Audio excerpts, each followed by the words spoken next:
4 ações de dividendos para se aposentar ainda em 2024. Quando você investe em ações, geralmente encontra 2 tipos de empresa. A gente sempre fala dessa divisão aqui no canal. As empresas de dividendos e as empresas de crescimento. As empresas de dividendos são conhecidas por compartilhar uma parte do lucro com seus acionistas, normalmente empresas que distribuem de forma regular os seus proventos. Isso geralmente é ótimo para quem busca uma fonte de renda passiva e quer uma carteira de investimentos mais estável e renda recorrente. Já as empresas de crescimento são um pouco diferentes. Elas preferem reinvestir o seu lucro no próprio negócio, visando crescer e expandir suas operações. Ao invés delas pagarem dividendos, elas focam em aumentar o valor das suas ações no longo prazo. Esse tipo de investimento geralmente é mais interessante para quem busca um potencial de valorização maior do patrimônio, mesmo que isso signifique enfrentar um pouco mais de risco e oscilações nas cotações das empresas. No vídeo de hoje, nós vamos focar em aprofundar em 4 empresas de dividendos, máquinas de gerar dividendos em dólar e que qualquer um de nós pode investir o nosso dinheiro. Estamos falando de empresas mais estáveis do que aquelas empresas de crescimento. E dá para a gente investir tanto em corretoras estrangeiras como em corretoras brasileiras. A gente está falando de empresas super consolidadas e que possuem muitas décadas de operações. Começando com a 4ª empresa da nossa lista, a Coca-Cola, líder mundial na fabricação de bebidas não alcoólicas. Essa empresa não tem como você não conhecer.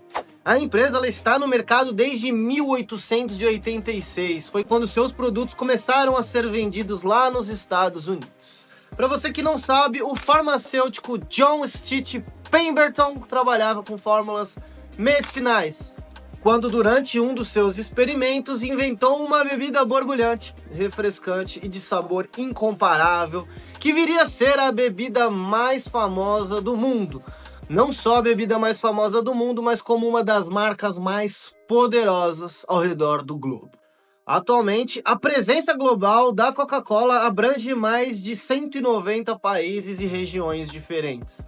Além de produzir bebidas da marca Coca-Cola, a empresa licencia e comercializa diversas outras marcas renomadas, incluindo Del Valle, Adese, Sprite, Fanta e a Coca-Cola Zero. Nos últimos anos, a partir de 2015, a empresa iniciou uma transição significativa na gestão das suas operações. Eles começaram a se concentrar no controle estratégico da marca, da patente e a parte logística do negócio. Para executar esse plano, a empresa optou por terceirizar diversas atividades para parceiros credenciados, principalmente a parte de fabricação e engarrafamento das bebidas. As operações e vendas dos produtos acabados tendem a gerar receitas mais elevadas, mas com margens de lucros mais apertadas. Por isso, com essa estratégia de terceirizar a fabricação e o engarrafamento, a empresa conseguiu otimizar e melhorar sua eficiência operacional. Inclusive, esse processo de engarrafamento sendo colocado para terceiros, ele está concentrado em regiões mais baratas em termos de custos operacionais. Estamos falando do sudeste e sudoeste da Ásia e uma parte da África. Já as demais regiões que têm um custo operacional mais caro estão passando gradativamente por esse processo de refranchising. O refranchising, para quem ainda não entende como funciona, é o processo por onde a Coca-Cola está transferindo suas propriedades de operação para os engarrafamentos de parceiros externos. A gente está falando de parceiros revendedores independentes, engarrafadores locais em diversas regiões diferentes. O refranchising ele é uma prática comum na indústria de bebidas que visa otimizar a eficiência operacional e acelerar o crescimento da empresa em regiões um pouco menos acessíveis. Mas será que isso de fato deu resultado? Bom, podemos ver isso com a análise em termos de números nos últimos 10 anos. A gente pode notar que a margem líquida da empresa aumentou de 15,4% para 23,4% durante esse período, o que demonstra a capacidade da empresa de ganhar escala e aumentar seu lucro de forma inteligente, mesmo sendo uma empresa gigante com mais de um século de operação. A Coca-Cola, ela tem um impressionante desempenho financeiro, com 60 anos consecutivos de crescimento na distribuição de dividendos aos seus acionistas.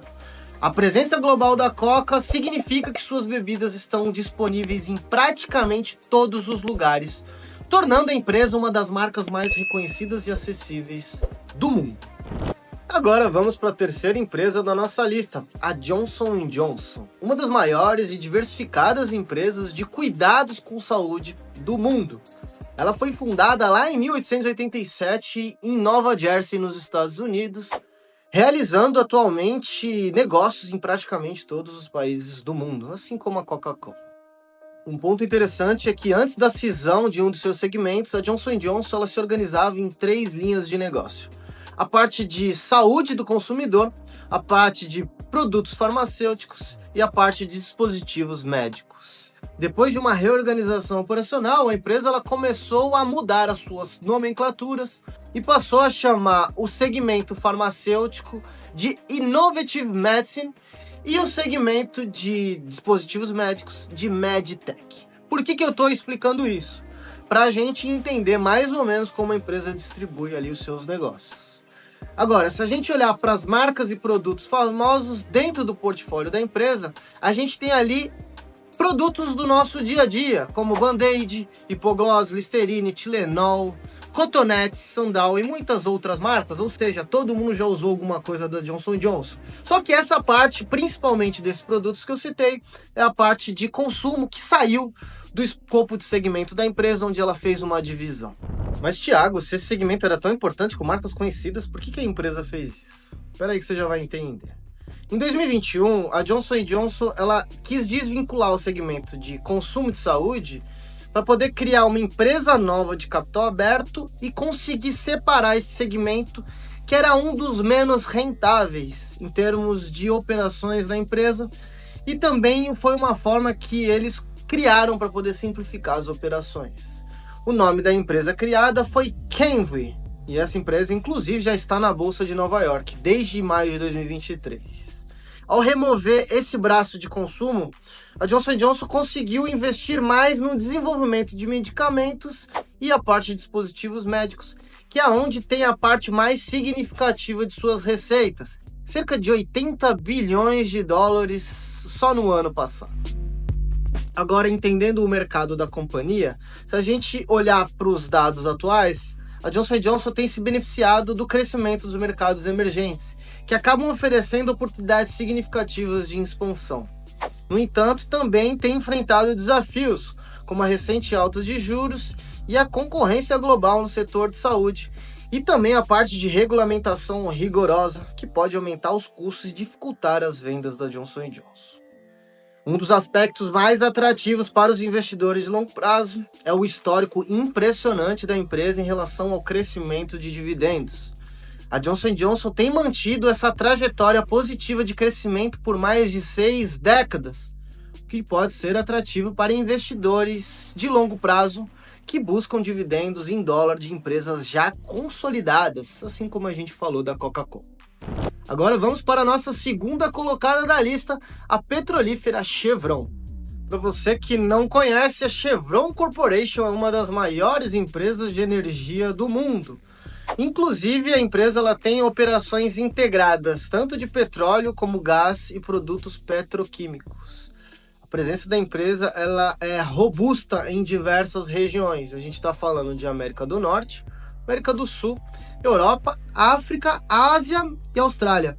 Ou seja, em todas as regiões, praticamente todas as regiões do mundo. Ela está ali entre as maiores empresas dos Estados Unidos no segmento de energia, ficando atrás ali da ExxonMobil, que é uma empresa que também se confunde ao longo da história.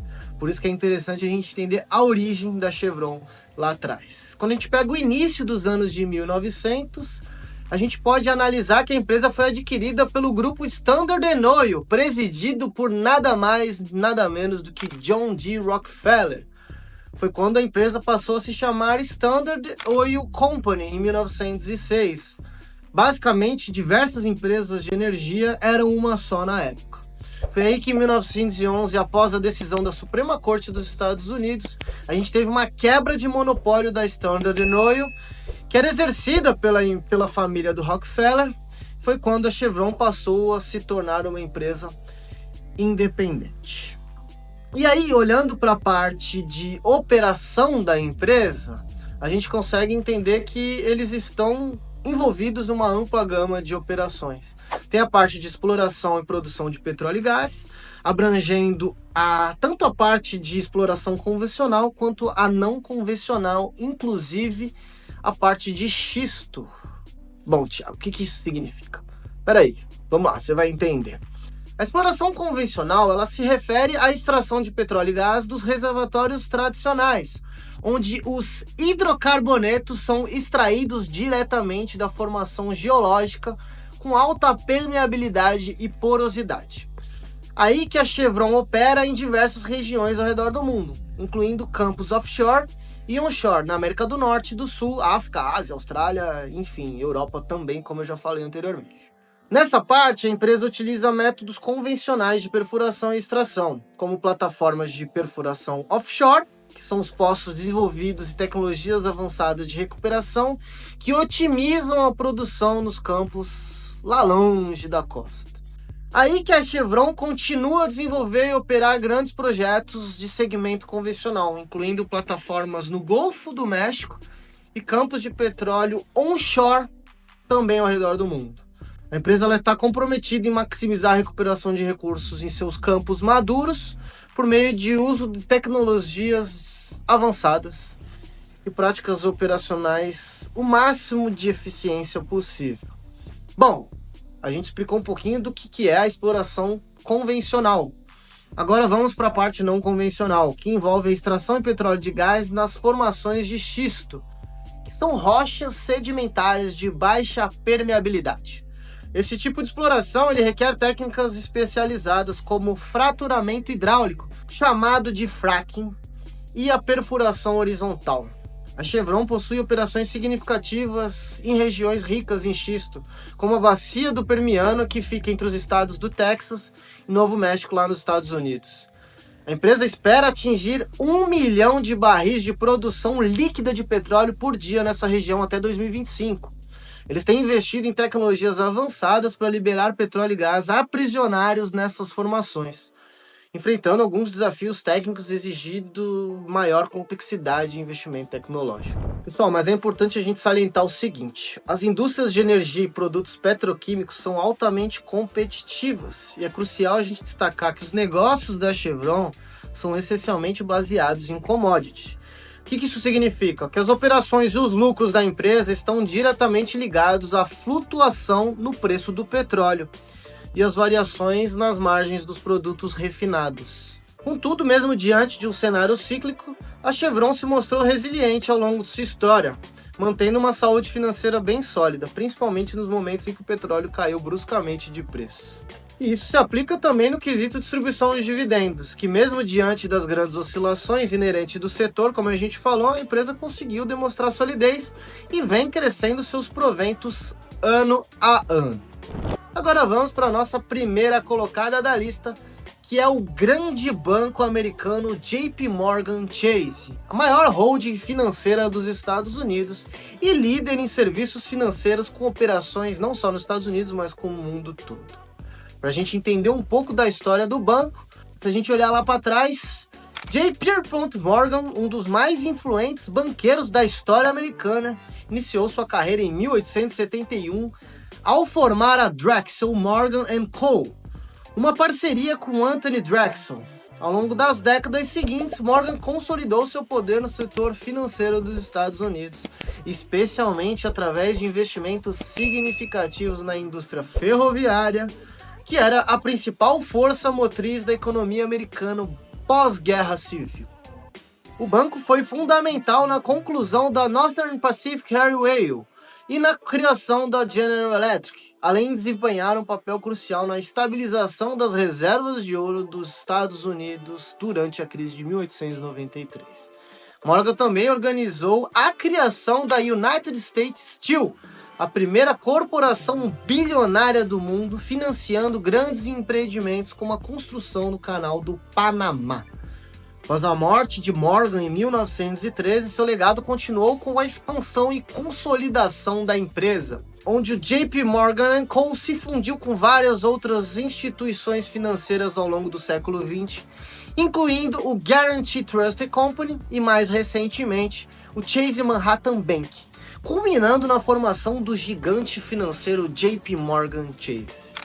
O JP, como também é conhecido, foi pioneiro em inovações financeiras como a criação do ADR e o desenvolvimento do online banking, desempenhando também um papel crucial durante as crises financeiras. Ou seja, se você acessa o seu celular hoje e o banco está na palma da sua mão, dê graças ao JP Morgan lá atrás. O banco também foi crucial em diversos outros momentos da história, como em 2008 com a aquisição do Bear Stearns.